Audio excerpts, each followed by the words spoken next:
ओम नमः शिवाय। श्रेय मार्ग पर अग्रसर होने के लिए तथा अपने जीवन के परम लक्ष्य को प्राप्त करने के लिए योग दर्शन में ईश्वर नाम जप को महत्व दिया गया है। योग दर्शन समाधि पाद सूत्र 28। तज्जपस् तदर्थ भावनम। तज्जपः अर्थात उस ओंकार का जप और तदर्थ भावनम उसके अर्थ स्वरूप परमेश्वर की भावना करनी चाहिए। उस ओंकार का जप और उसके अर्थ स्वरूप परमेश्वर की भावना करने का आदेश, भावना करने की प्रेरणा योग दर्शन समाधि पाद के द्वारा महर्षि पतंजलि बताते हैं।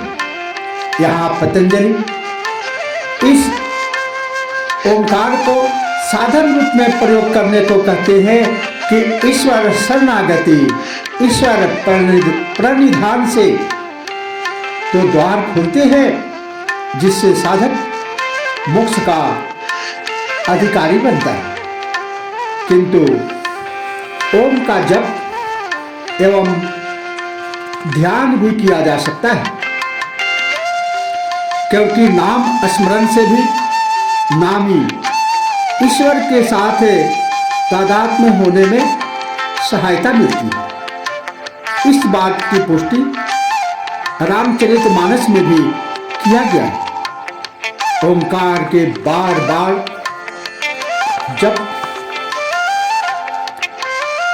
बार जप से जो ध्वनि तरंगे उठती हैं उसका उस ईश्वर ओंकार स्वरूप की तरंगों के साथ साम्य होने से उपलब्धि शीघ्र होती है।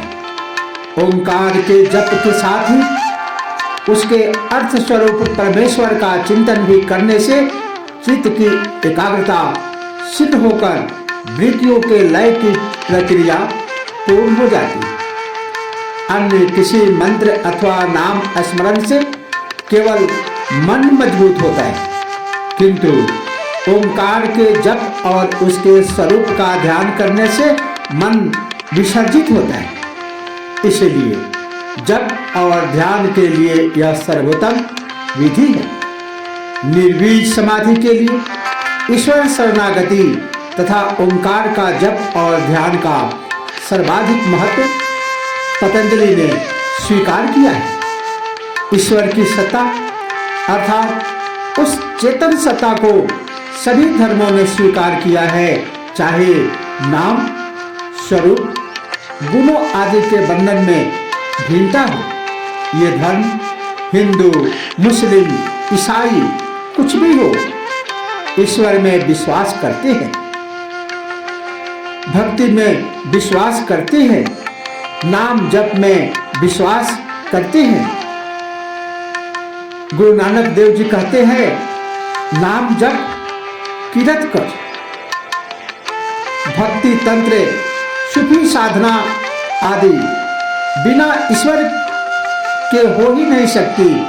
योग ऐसी विधि है जिससे बिना ईश्वर के भी साधना संभव है, किंतु पतंजलि ने इन 5 सूत्रों में ईश्वर की आवश्यकता अनुभव की कि इससे निर्बीज समाधि की शीघ्र उपलब्धि होती है। जो साधक बिना ईश्वर शरणागति के चलते हैं उनका अहंकार अधिक बढ़ जाता है एवं बिना अहंकार को गिराए और कुछ हो जाए, किंतु अद्वैत की उपलब्धि किसी भी स्थिति में नहीं हो सकती। धर्म में सर्वोपरि उपलब्धि अद्वैत ही है।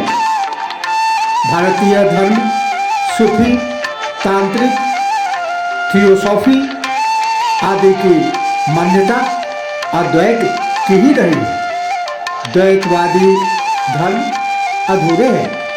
अतः योग ही पूर्णता अतः योग की पूर्णता भी ईश्वर के बिना संभव नहीं है। इसलिए वेद के ईश्वरीय शक्ति व ईश्वरत्व को योग दर्शन भी स्वीकार करता है और उस ईश्वर के पूर्ण रूप से उसके अर्थ को अर्थ भाव से नाम जप करने का संदेश देता है। तो ऐसा है योग और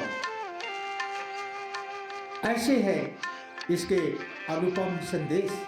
इसी के साथ ओम नमः शिवाय। जय श्री कृष्ण।